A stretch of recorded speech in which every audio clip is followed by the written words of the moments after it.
it's not only frightening, Glenn, but there's one step in this whole, when we talk about the promise system. Hold on, because we'll get to that here in just a second. And what do you say to people who say, oh, it's no big deal? That next. Ay. Brad Thor is here. You know, when you listen to this program, there's always a stack of books that you have to read. He just gave me another one, Search and Destroy. Brad's book, The Full Black, it's a thriller.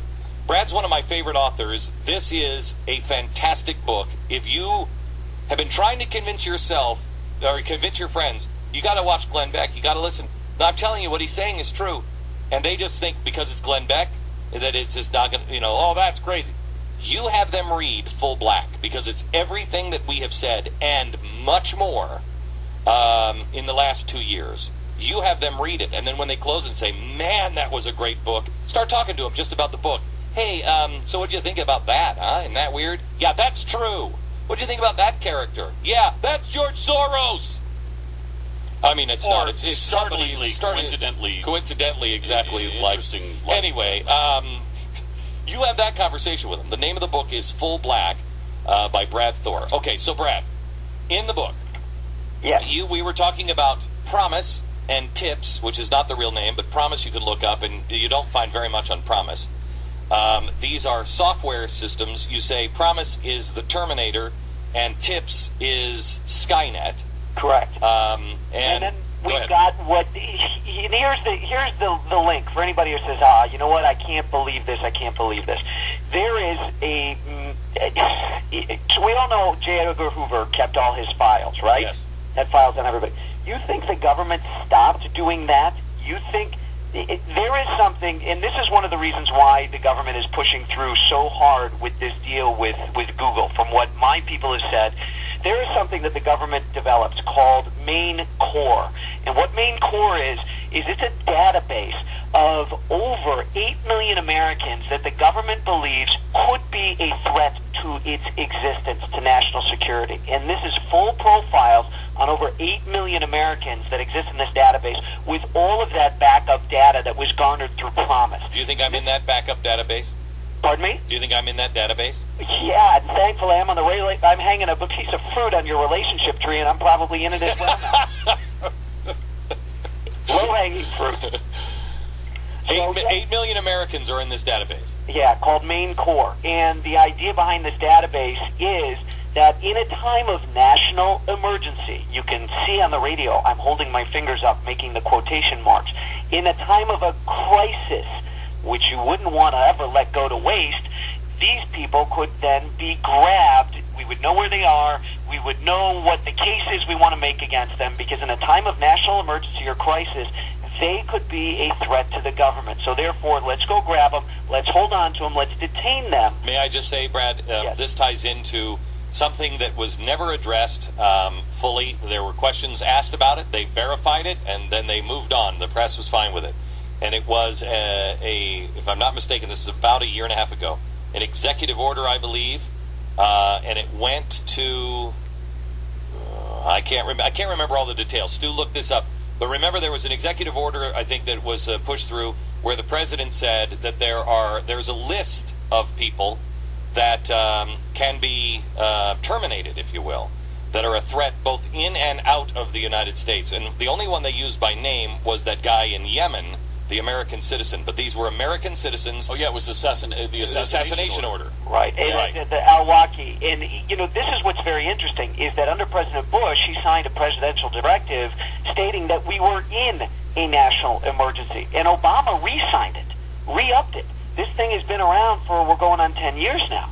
There's a lot of these presidential directives and stuff that the mainstream media just isn't interested in, or for some reason just won't pursue.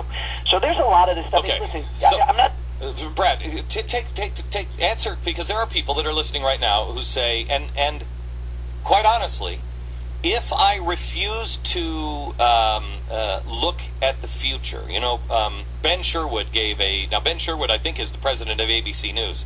Now, at least he is. He wrote this great book called The Survivors Club.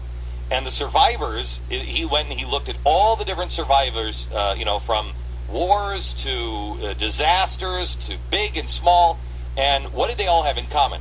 And one of the things that they all had in common was they were willing to look outside of the box. They were willing to say, you know what, this plane could catch on fire. You know what, I could slip and fall. This could happen. And so they looked outside the box and saw the realm of possibilities. And they didn't live their life in a paranoid way. They just looked at the realm of possibilities and saw these things could happen. I'm not saying they are happening. They could, and they're becoming more and more realistic every day. How do you say this, or how do you answer to the people who say, this is ridiculous, this is America, it will never happen here? Well, it is happening. I mean, you only have to look outside. There's so many different examples, Glenn, of the government. But at the very basic level of this is that when you give up any of your liberty, you will never see it again. So this can go into many different areas. It can be gun ownership. You know, we want you to have all of your guns registered, and then they use... We just have an example in Illinois where the state attorney in Illinois was suing the state police. This is how bad our government has gotten when the government sues... branches of the government sue each other. The state attorney in Illinois, Lisa Madigan, was suing the Illinois State Police because the Illinois State Police would not turn over the database of who owns a firearms owner identification card. And the scuttlebutt was they believed the state attorney general was going to use that database and balance it against her database of who has registered firearms to say, okay, who has a firearm owner's card but no firearms? This is the kind of stuff that is going on in the world where you don't have to commit a crime or you don't have to be sticking up a bank, but they're trying. Listen, there's so many regulations, so many stupid laws. Everybody is guilty of something, and they are now starting to hone in, narrow in, and just nail every single person they can find out there. You know, it's never really fun talking to you, Brad. I never leave more optimistic after a conversation with Brad Thor. One last question. Yes. I have been feeling for a while that unplug. Now, I'm in the internet, radio, television, communications business. How does someone unplug in today's world? How do you not become part of Skynet? Well, you first have to come to realization that this quaint image of you leave a digital footprint is not true. It's like I said, you leave a digital shadow, which means if they know the position of the sun, they know where you're standing. There's a lot of good information out there. You know, Glenn, and I appreciate how much you've said about full black. I think if people read Search and Destroy about Google, they get a great idea about if you have a Gmail account or anything like that, what Google is able to do with your Gmail. It is a learning process like anything else where people have to do their own homework. Yeah, if you've got the GPS enabled on your phone, well, guess what? That tells people where you are every single moment of the day. And you don't have to be someone who intends to commit a crime. You know, something that is innocuous and normal and acceptable at some point could get turned into a crime. I mean, we're racing in that direction. Is there any doubt in your mind that if this technology existed in the 1930s, there wouldn't be a Jew or in 1946, a Jew or a homosexual or someone who stood a gypsy? There wouldn't be one alive, would there? Glenn, this is what scares me, is with all the research I did for Full Black, to read these stories after stories about dissidents that were hunted and killed using a software program to help locate them. I thought, you know what? The history of mankind is tyranny. We are an exception, and they're unraveling a little bit here. I'm not saying this is going to happen tomorrow, but the possibility is there if we don't stand fast and fight back against this. Brad Thor, the name of the book is Full Black. Can't recommend it highly enough. Thank you very much, Brad. We'll talk again.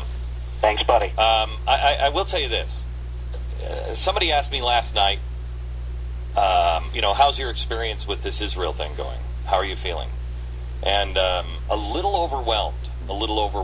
We are now, I don't know how many millions still in the red, and it's just an intense situation. But if I had to pull one thing away from it at this point that I wish I could really truly explain, I wish you could experience it the way I have, because I think this is something that will not impact you as much as it has me, because you're not living it every day. The one thing that I have learned that I wish I could express to you is how precious freedom is. We have these viewing parties that are happening for the August 21st, 22nd, and 24th events in Israel. And we have people all over the world, in many countries, that have asked us, please, don't post my information on the internet. How can I do this? Please keep this confidential between us, because I will be killed. Freedom is something that people risk their life for every day. The things that we take for granted, people risk their life for every single day. Look at Syria.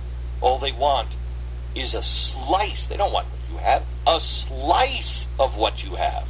And they're willing to stand in the streets and be shot.